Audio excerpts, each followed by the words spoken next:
Halo semuanya, hari ini kita akan membuat tempe parut kriuk ya. Bahan-bahannya ada bawang merah, bawang putih, cabai hijau, cabai merah, daun jeruk, dan tempenya sendiri ya. Ini tadi udah diparut semuanya pakai parutan seperti ini. Oke.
I think we're the only surviving apocalyptic being.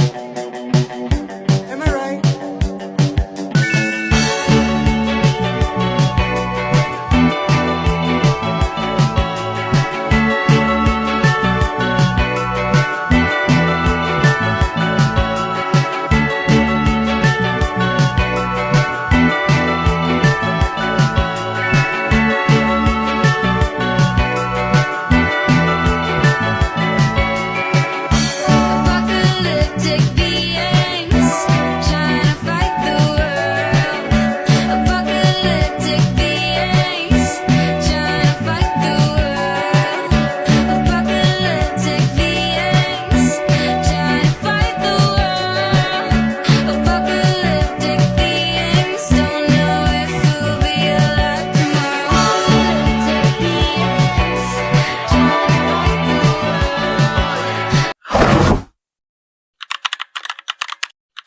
Thank you.